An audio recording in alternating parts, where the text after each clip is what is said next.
Hi అండి, ఎలా ఉన్నారు? అందరూ బాగున్నారా? నేనైతే చాలా బాగున్నాను. సో ఈరోజు వీడియో ఏంటంటే వంకాయతో ఉల్లికాడలతో కర్రీ చేయబోతున్నాను. రెండు కాంబినేషన్ తోటి కొత్తగా ట్రై చేశాను. చాలా బాగా వచ్చింది. వేడి వేడి పుల్కాల్లోకి అలాగే చపాతీస్లోకి రైస్ కూడా బాగుంటుందండి దీంతో.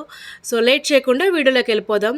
సో దీనికోసం నేనైతే ఒక 4 టేబుల్ స్పూన్ల వరకు ఆయిల్ అయితే హీట్ చేసుకున్నానండి. ఆయిల్ హీట్ అయ్యాక మనం ఉల్లిపాయల్ని అలాగే ఉల్లికాడలను కూడా కట్ చేసుకొని ఉంచుకున్నాను.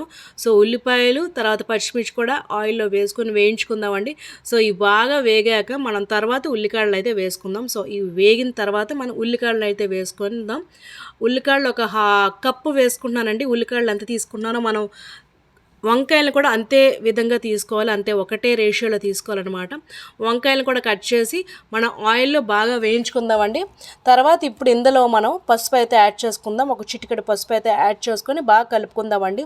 ఆయిల్లో బాగా కలుపుకోవాలి. తర్వాత ఇందులో ఒక 2 టమాటోస్ని అయితే కట్ చేసుకొని వేసుకుందాము. కట్ చేసుకొని వేసుకున్నాక మూత పెట్టుకొని కాసేపు అయితే మగ్గించుకుందామండి. మూత పెట్టుకొని మగ్గించుకుంటే ఇవి మెత్తగా ఉడుకుతాయి అన్నమాట. సో మొత్తం ముక్కలన్నీ బాగా ఉడుకుతాయి. ఒక టేబుల్ స్పూన్ కారం అయితే పడుతుంది. నేను అది ఒక హాఫ్ టేబుల్ స్పూన్ కారం ఇంకా ఎక్స్ట్రా వేసుకుంటున్నాను. తర్వాత ఒక టేబుల్ స్పూన్ ఉప్పు కూడా పడుతుందండి. సో ఈ రెండు వేసుకున్నాక ఇప్పుడు బాగా కలుపుకోవాలి. ముక్కలకి ఉప్పు కారం అనేది బాగా పట్టుకోవాలండి.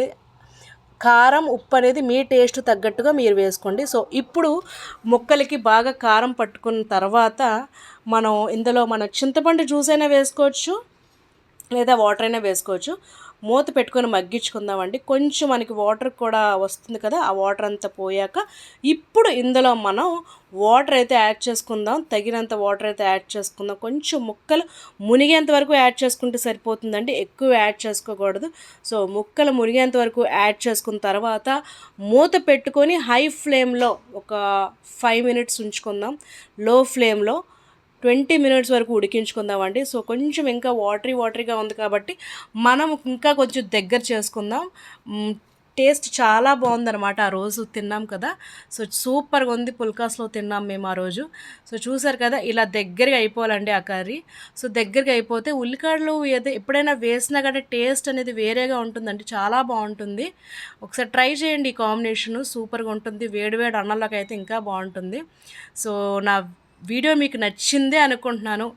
నచ్చితే లైక్ చేయండి, షేర్ చేయండి అండ్ సబ్స్క్రైబ్ చేయడం మాత్రం అస్సలు మర్చిపోకండి. Thank you for watching. మళ్ళీ మరొక కొత్త వీడియోతో మేము ముందుకుంటాను. బాయ్.